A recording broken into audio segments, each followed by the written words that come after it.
ಬೆಂಗಳೂರು ರಣಮಳೆಗೆ ಯಾವ ಸಾರಿಗೆ ಬೆಸ್ಟು? ರಣಮಳೆಯಿಂದ ಬೆಂಗಳೂರಿನ ರಸ್ತೆಗಿಳಿಯೋದಕ್ಕೆ ಸಾಧ್ಯ ಆಗ್ತಾ ಇಲ್ಲ ಜನರಿಗೆ. ಬೈಕ್ನಲ್ಲೂ ಆಗ್ತಾ ಇಲ್ಲ, ಆಟೋದಲ್ಲೂ ಆಗ್ತಿಲ್ಲ, ಬಸ್ನಲ್ಲೂ ಹೋಗೋದಕ್ಕೆ ಸಾಧ್ಯ ಇಲ್ಲ. ಹಾಗಾದ್ರೆ ಬೆಂಗಳೂರಿನ ಮೇಘ ಸ್ಫೋಟಕ್ಕೆ ಯಾವ ಸಾರಿಗೆ ಬೆಸ್ಟು? ರಣಮಳೆಯಿಂದ ಬೆಂಗಳೂರಿನ ರಸ್ತೆಗಿಳಿಯೋದಕ್ಕೆ ಆಗ್ತಾ ಇಲ್ಲ ಜನರಿಗೆ, ಬೈಕ್ನಲ್ಲೂ ಆಗ್ತಾ ಇಲ್ಲ, ಆಟೋದಲ್ಲೂ ಆಗ್ತಾ ಇಲ್ಲ, ಬಸ್ನಲ್ಲಿ ಹೋಗೋಣ ಅಂದರೆ ಅದರಲ್ಲೂ ಕೂಡ ಸಾಧ್ಯ ಇಲ್ಲ.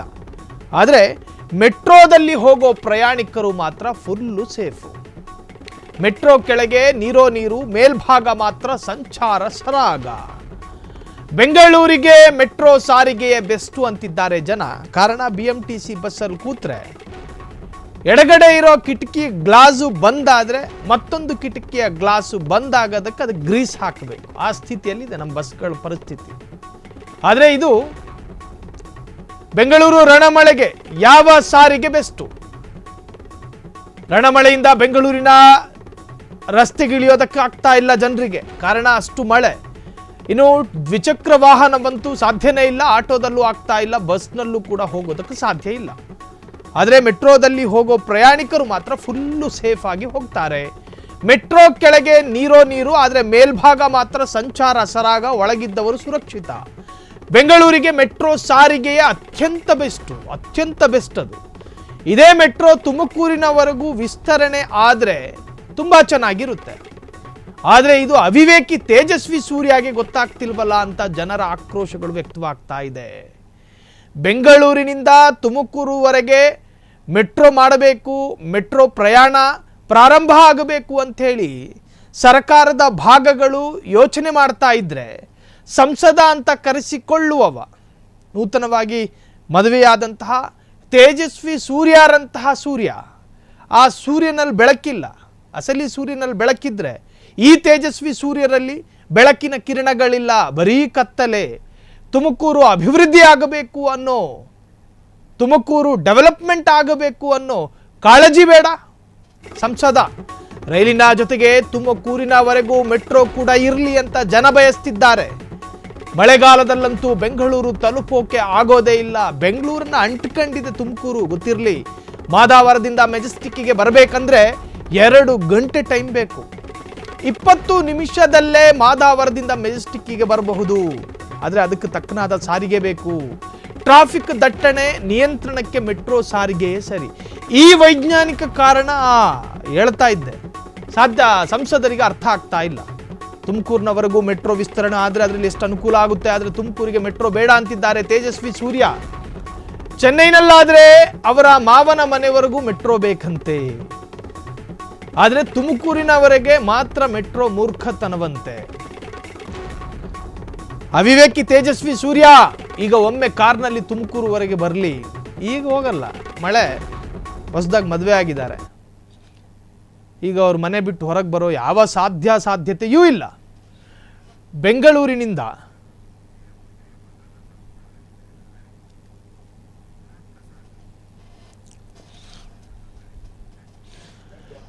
ಈ ಬಗ್ಗೆ ಹೆಚ್ಚಿನ ಮಾಹಿತಿ ಕೊಡೋದಕ್ಕೆ ಹಿರಿಯ ಪತ್ರಕರ್ತರು ಗುರುಪ್ರಸಾದ್ ಈಗ ಫೋನ್ ಸಂಪರ್ಕದಲ್ಲಿದ್ದಾರೆ. ಸರ್ ನಮಸ್ಕಾರ. ನಮಸ್ಕಾರ ಸಾಹಿಲ್. ಸರ್, ಒಂದು ಮಳೆಗೆ ನೂರಾರು ಅವಾಂತರಗಳನ್ನು ಕಾಣ್ತಾ ಇರತಕ್ಕಂತಹ ಬೆಂಗಳೂರು, ಈ ಸಂದರ್ಭದಲ್ಲಿ ಜನರಿಗೆ ಯಾವುದ್ರಲ್ಲಿ ಪ್ರಯಾಣ ಮಾಡಿದ್ರೆ ಬೆಸ್ಟು ಅಂತ ಕೇಳಿದ್ರೆ ನಮಗೆ ಮೆಟ್ರೋ ಪ್ರಯಾಣವೇ ಅತ್ಯಂತ ಅನುಕೂಲ ಅಂತ ಹೇಳ್ತಾರೆ ಜನ. ಈ ಸಂದರ್ಭದಲ್ಲಿ ಇತ್ತೀಚೆಗೆ ತುಮಕೂರುವರೆಗೂ ಕೂಡ ಮೆಟ್ರೋ ಸಂಚಾರ ಇರಬೇಕು ಅಂತ ಹೇಳಿ ಸರ್ಕಾರ ಬಯಸ್ತಾ ಇದೆ. ಆದರೆ ಸಂಸದರು ಅಂತ ಕರೆಸಿಕೊಳ್ಳುವ ತೇಜಸ್ವಿ ಸೂರ್ಯರಿಗೆ ಮಾತ್ರ ಅದು ಅವಿವೇಕಿತನದ ನಿರ್ಧಾರ ಅಂತ ಅನ್ನಿಸ್ತಾ ಇದೆಯಂತ. ಏನು ಹೇಳ್ತೀರಾ ಸರ್ ಈ ಬಗ್ಗೆ? ಇದು ಬಹಳ ಒಳ್ಳೆ ಪ್ರಶ್ನೆ. ಯಾಕೆಂದ್ರೆ ಒಬ್ಬ ಸಂಸದರಿಗೆ ಅರ್ಥವಾಗಬೇಕಾಗಿದ್ದಂತಹ ವಿಚಾರಗಳು ದೇಶವ್ಯಾಪಿ ಏನ್ ಸಮಸ್ಯೆಗಳಿದೆ ಅನ್ನೋದು ಅರ್ಥ ಆಗ್ಬೇಕು. ಮೊಟ್ಟ ಮೊದಲಿಗೆ ಒಬ್ಬ ಪತ್ರಕರ್ತನಾಗಿ ಹೇಳುವಂತದ್ದಾದ್ರೆ ಸಾಹಿಲ್, ಇವತ್ತಿನ ಸಮಸ್ಯೆಗಳು ಅಂದ್ರೆ ಇವತ್ತಿನ ಅಭಿವೃದ್ಧಿಗೆ ತೊಡಕಾಗ್ತಾ ಇರುವಂತಹ ಸಮಸ್ಯೆಗಳು ಸಾಕಷ್ಟಿದ್ದಾವೆ. ಅದು ಬೆಂಗಳೂರು ಅನ್ನುವಂತಹ ಒಂದು ರಾಜಧಾನಿ, ಇದೀಗ ಕರ್ನಾಟಕ ರಾಜ್ಯ ಅಷ್ಟೇ ಅಲ್ಲ, ಇಡೀ ದೇಶಕ್ಕೆ, ಇಡೀ ಜಗತ್ತಿಗೆ ಬೆಂಗಳೂರು ಅಂತಂದ್ರೆ ಒಂದು ಐಕಾನ್ ಪ್ರದೇಶ ಅಂತ ಎಲ್ರಿಗೂ ಗೊತ್ತು. ಸಿಲಿಕಾನ್ ಸಿಟಿ, ಸಿಲಿಕಾನ್ ವ್ಯಾಲಿ ಅಂತ ಹೇಳ್ತೀವಿ, IT BT ಸಿಟಿ ಎಲ್ಲವನ್ನೂ ಕೂಡ ಒಳಗೊಂಡಿರುವಂತಹ ನಮ್ಮ ಬೆಂಗಳೂರು ನಮ್ಮ ಹೆಮ್ಮೆ. ಖಂಡಿತವಾಗಿಯೂ ನಮ್ಮ ರಾಜಧಾನಿ ನಮ್ಮ ಹೆಮ್ಮೆ, ನಮ್ಮ ಬೆಂಗಳೂರು ನಮ್ಮ ಹೆಮ್ಮೆ. ಆದ್ರೆ ಈಗ ನಿಮ್ಮ ಟಿವಿಯ ಪರದೆ ದೃಶ್ಯದಲ್ಲೇ ನಾವು ನೋಡ್ತಾ ಇದ್ದೀವಿ, ನಿನ್ನೆ ಒಂದೇ ಒಂದು ದಿನ ಆದಂತಹ ಒಂದು ಮಳೆಗೆ ಎಷ್ಟೆಲ್ಲ ಅವಾಂತರ ಆಗಿದೆ ಅನ್ನೋದನ್ನ ಗಮನಿಸ್ತಾ ಇದ್ದೀವಿ. ಬಹುಶಃ ನಿಮ್ಮ ಆ ವಿಂಡೋದಲ್ಲಿ ಬರ್ತಾ ಇರುವಂತದ್ದು ಮೆಟ್ರೋ ಕೆಳಭಾಗದ ರಸ್ತೆನೆ ಅಂತ ನಾನು ಅನ್ಕೊಳ್ತೀನಿ. ಅಲ್ಲಿನ ಜನ ಪರಿಸ್ಥಿತಿ ಪರದಾಟವನ್ನ ನಾವು ಗಮನಿಸಿದ್ರಷ್ಟೇ ಸಾಲದು, ಇಡೀ ನಾಡಿನ ಜನತೆ ಗಮನಿಸಬೇಕು, ಬೆಂಗಳೂರಿನಲ್ಲಿರುವಂತಹ ಜನತೆ ಗಮನಿಸಬೇಕು.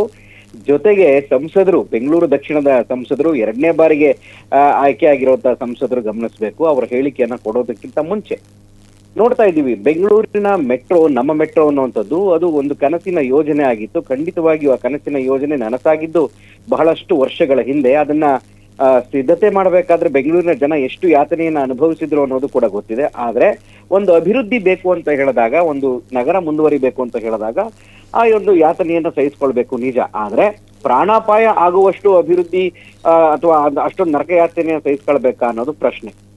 ನೋಡಿ, ಈಗ ಅವರು ವಿರೋಧ ಎತ್ತಿರುವಂತಹದ್ದು ಬೆಂಗಳೂರಿನ ಅಭಿವೃದ್ಧಿ ಬಗ್ಗೆ ಅಲ್ಲ, ಆದ್ರೆ ತುಮಕೂರು ಮತ್ತು ಬೆಂಗಳೂರು ನಡುವೆ ಮೆಟ್ರೋ ಯೋಜನೆ ಸ್ಟುಪಿಡಿಟಿ ಅಂತ ಹೇಳಿದ್ದಾರೆ.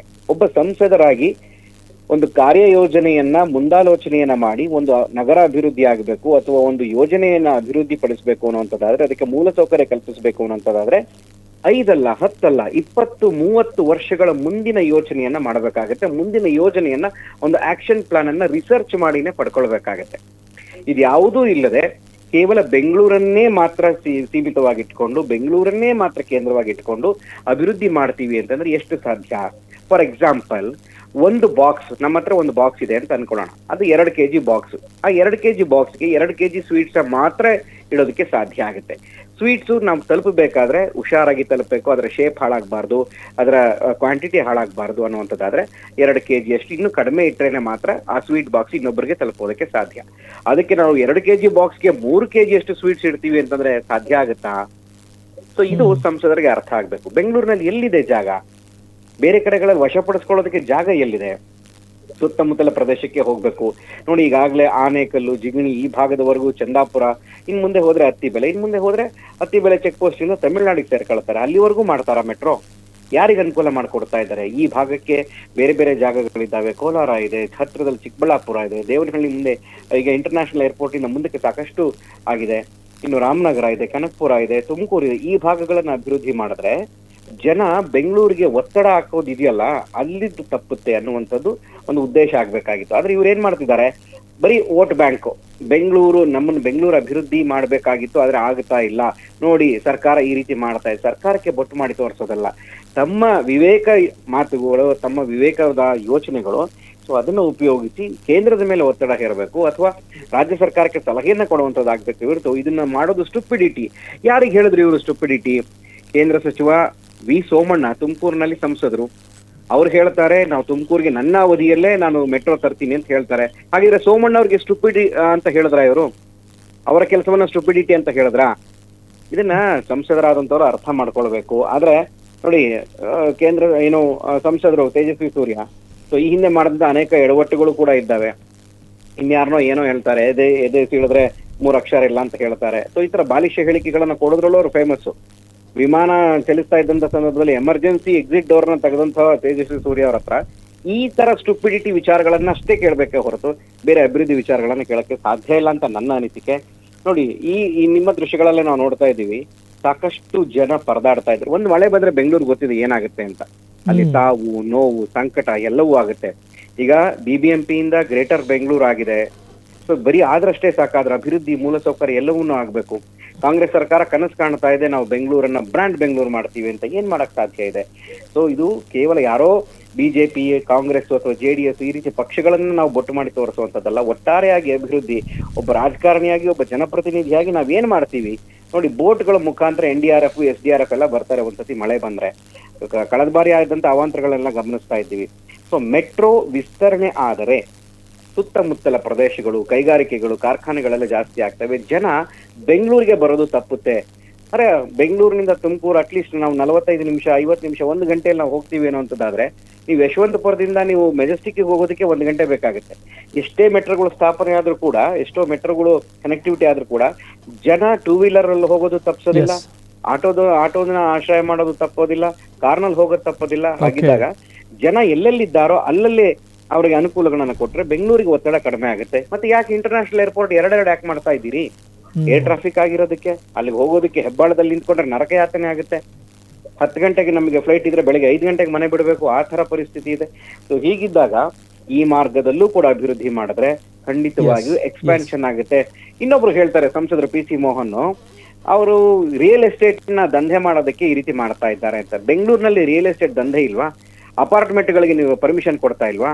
1 BHK ಮನೆ ಎಷ್ಟಿದೆ? 1 ಕೋಟಿ, 2 ಕೋಟಿ, 3 ಕೋಟಿ, ಇಷ್ಟಿಷ್ಟೆಲ್ಲ ಅಪಾರ್ಟ್ಮೆಂಟ್ ಗಳಿಗೆ ನೀವು ಪರ್ಮಿಷನ್ ಕೊಟ್ಟಾಗ ಅದು ರಿಯಲ್ ಎಸ್ಟೇಟ್ ದಂಧೆ ಅಲ್ವಾ? ಹಾಗಿದ್ರೆ ಎಲ್ಲಾ ಮೆಟ್ರೋ ಸ್ಟಾಪ್ಗಳು ಇರುವಂತದ್ದು ದೊಡ್ಡ ದೊಡ್ಡ ಅಪಾರ್ಟ್ಮೆಂಟ್ ಗಳ ಹತ್ರನೇ ಅಂದ್ಮೇಲೆ ಇವ್ರು ಏನ್ ಮಾಡ್ತಾ ಇದ್ದಾರೆ? ಇದು ಕಣ್ಣಿಗೆ ಕಾಣಿಸ್ತಾ ಇಲ್ವಾ ಸಂಸದರುಗಳಿಗೆ? ನೋಡಿ, ಮೆಟ್ರೋ ಕಾರ್ಯಯೋಜನೆ ಆಗಿರುವಂತದ್ದು ಬಜೆಟ್, ಕೇಂದ್ರ ಬಜೆಟ್ ನಲ್ಲಿ ನಿರ್ಧಾರ ಆಗಿರುವಂತದ್ದು. ಅಂದ್ರೆ ಇವರು ಕೇಂದ್ರದ ಬಜೆಟ್ ಅನ್ನ ಧಿಕ್ಕರಿಸ್ತಾ ಇದ್ದಾರೆ, ಕೇಂದ್ರದ ಯೋಜನೆಯನ್ನ ಧಿಕ್ಕರಿಸ್ತಾ ಇದ್ದಾರೆ, ಮೆಟ್ರೋ ಅಭಿವೃದ್ಧಿ ಆಗೋದನ್ನ ಧಿಕ್ಕರಿಸ್ತಾ ಇದ್ದಾರೆ ಅನ್ನುವಂಥದ್ದು. ಆಯ್ತು, ತುಮಕೂರಿಗೆ ಸಬರ್ಬನ್ ರೈಲ್ ಬೇಕು ಅಂತ ಹೇಳ್ತಾರೆ. ಸಬರ್ಬನ್ ರೈಲು ನೋಡಿ, ತುಮಕೂರಿಗೆ ಈಗಾಗಲೇ ಸಾಕಷ್ಟು ವರ್ಷಗಳ ಹಳೆಯ ರೈಲ್ವೆ ಟ್ರ್ಯಾಕ್ ಇರುವಂತದ್ದು, ತುಮಕೂರಿನಿಂದ ಅಪ್ ಟು ಏನು ಮಂಗಳೂರಿನವರೆಗೂ ಇರುವಂತದ್ದು, ಬ್ರಿಟಿಷರ ಕಾಲದಲ್ಲಿ ನಿರ್ಮಾಣ ಆಗಿರುವಂತದ್ದು. 2 ಟ್ರ್ಯಾಕ್ ಇತ್ತೀಚೆಗೆ ಅಭಿವೃದ್ಧಿ ಆಗಿದೆ. 1 ಟ್ರ್ಯಾಕ್ ಇತ್ತು, ಈಗ ಇನ್ನೊಂದು ಟ್ರ್ಯಾಕ್ ಅಭಿವೃದ್ಧಿ ಆಗಿದೆ. ಅದೇ ಟ್ರ್ಯಾಕ್ ಮೇಲೆ ಸುಮಾರು 27 ಜಿಲ್ಲೆಗಳು ಸೇರಿದ ಹಾಗೆ, ಮೈಸೂರು ಮತ್ತೆ ಆ ಭಾಗದ ಕೊಡಗು ಹೊರತುಪಡಿಸಿದ್ರೆ 27 ಜಿಲ್ಲೆಗಳು ರಸ್ತೆ ಸಂಪರ್ಕ ಆಗ್ಲಿ, ರೈಲು ಸಂಪರ್ಕ ಆಗ್ಲಿ ತುಮಕೂರಿಗೆ ಬಂದೇ ಹೋಗ್ಬೇಕು. ಹಾಗಿದ್ಮೇಲೆ ಎಷ್ಟು ಡೆನ್ಸಿಟಿ ಇಲ್ಲಿದೆ, ಎಷ್ಟು ಪಾಪ್ಯುಲೇಷನ್ ಇಲ್ಲಿದೆ, ಇವ್ರಿಗೆ ಅನುಕೂಲ ಆಗೋದು ಬೇಡವಾ? ಹಾಗಿದ್ರೆ ಶಿವಮೊಗ್ಗ ಸೇರಿದಾಗೆ ಗುಲ್ಬರ್ಗ ಆಗ್ಬಹುದು, ಪೂನಾ, ಬಾಂಬೆ ಆಗಬಹುದು, ದೆಹಲಿವರೆಗೂ ಕೂಡ ರೈಲ್ಗಳ ಸಂಚಾರ ಮಾಡುವಂತಹ ತುಮಕೂರಿಗೆ ನೀವು ಮೆಟ್ರೋ ಸಿಟಿಯನ್ನು ಮೆಟ್ರೋನ ಕಲ್ಪಿಸಿದ್ರೆ ಮತ್ತಷ್ಟು ಅನುಕೂಲ ಆಗುತ್ತೆ. ಸಬರ್ಬನ್ ಎಷ್ಟು ಅಂತ ಓಡಿಸ್ಲಿಕ್ಕಾಗುತ್ತೆ ನೋಡಿ. ಪ್ರತಿದಿನ 260 ಟ್ರೈನ್ಗಳು ತುಮಕೂರಿನ ಮುಖಾಂತರ ಹಾದು ಹೋಗ್ತವೆ. ಅದು ವಾರಕ್ಕೆ ಹೋಗುವಂತ ಸ್ಪೆಷಲ್ ಟ್ರೈನ್ಗಳಿರ್ಬೋದು, 2 ದಿನಕ್ಕೆ 3 ದಿನಕ್ಕೆ ಹೋಗುವಂತ ಟ್ರೈನ್ಗಳಿರ್ಬೋದು, ಎಲ್ಲವೂ ಕೂಡ ತುಮಕೂರಿಗೆ ಡೆನ್ಸಿಟಿ ಈಗಾಗಲೇ ತುಂಬ್ತಾ ಇದ್ದಾರೆ. ರಸ್ತೆ ಸಂಪರ್ಕ ಇಲ್ಲ. ಸೊ ಹೀಗಿದ್ಮೇಲೆ ಮೆಟ್ರೋ ರೈಲು ಕಲ್ಪಿಸಿದ್ರೆ ನೋಡಿ, ಮೆಟ್ರೋ ಮಾದ ತಕ್ಷಣ ಎಲ್ಲರೂ ಅದರಲ್ಲಿ ಹೋಗೋಕೆ ಸಾಧ್ಯ ಇಲ್ಲ. ಅದರ ಕೆಪಾಸಿಟಿ ಇರುವಂತದ್ದೇ ನಾವು ಒಂದು ಟ್ರಂಕ್ ತೆಗೆದುಕೊಂಡು ಹೋಗ್ಬೋದು ಮ್ಯಾಕ್ಸಿಮಮ್ ಅಂತಂದ್ರೆ, ಬೇರೆ ಒಂದು ಮೂಟೆಯನ್ನ ತಗೊಂಡು ಹೋಗೋದಕ್ಕಾಗೋದಿಲ್ಲ, ಬಸ್ ಇನ್ನೇನು ಆಗೋದಿಲ್ಲ. ಯಾರಿಗೆ ಅವಶ್ಯಕತೆ ಇದೆ ಖಂಡಿತವಾಗಿ ಅವರು ಉಪಯೋಗಿಸ್ಕೊಳ್ತಾರೆ. ನಗರಗಳು ವಿಸ್ತರಣೆ ಆಗುತ್ತವೆ, ಈ ಕೆಲಸ ಆಗಬೇಕು. ಇದು ಯೋಜನೆಯ ಒಂದು ಪ್ಲಾನ್ ಅಂತಂದ್ರೆ. ಆದ್ರೆ ತೇಜಸ್ವಿ ಸೂರ್ಯ ಅವರಿಗೆ ಯಾವ ವಿಚಾರವನ್ನ, ಯಾವ ಅಂಶವನ್ನ ತಲೆಯಲ್ಲಿ ಇಟ್ಕೊಂಡು ಹೇಳಿದ್ರೋ ಗೊತ್ತಿಲ್ಲ. ಮೆಟ್ರೋ ಇದ್ರೆ ಸಂಚಾರ ಸರಾಗ ಅನ್ಕೊಳ್ಳೋದು ಬಹಳಷ್ಟು ತಪ್ಪು. ಯಾಕಂದ್ರೆ ಮೊನ್ನೆ ಅಷ್ಟೇ ರಾಜ್ಯ ಸರ್ಕಾರ ಮೆಟ್ರೋ ಟಿಕೆಟ್ ದರವನ್ನ ಜಾಸ್ತಿ ಮಾಡಿದಾಗ ತುಂಬಾ ಜನ ಅದನ್ನ ಬಾಯ್ಕಾಟ್ ಮಾಡಿದ್ರು, ಮೆಟ್ರೋನಲ್ಲಿ ಸಂಚಾರ ಮಾಡೋದಿಲ್ಲ ಅಂತ. ಆದ್ರೂ ಅನಿವಾರ್ಯ. ನೋಡ್ತಾ ಇದೀನಿ ನಾವು ದೆಹಲಿಯಲ್ಲ ಮೆಟ್ರೋನ ನೋಡ್ಕೊಂಡ್ರೆ ನಮ್ಮ ಮೆಟ್ರೋ ಏನೇನೂ ಅಲ್ಲ. ದೆಹಲಿ ಮೆಟ್ರೋ 1 ನಿಮಿಷದ ಅವಧಿಗೆ ಒಂದೊಂದು ಮೆಟ್ರೋ ಟ್ರೈನ್ಗಳು ಬರ್ತವೆ, ಮತ್ತೆ ಅದು ಡಿವಿಯೇಷನ್ಗಳು ತುಂಬಾ ಇದಾವೆ. ದೆಹಲಿಯ ಜನ ಮತ್ತೆ ನೋಯ್ಡಾದ ಜನ ಇನ್ನು ಆಶ್ರಯಿಸ್ಕೊಂಡಿರೋದು ಕಂಪ್ಲೀಟ್ ಮೆಟ್ರೋನೇ.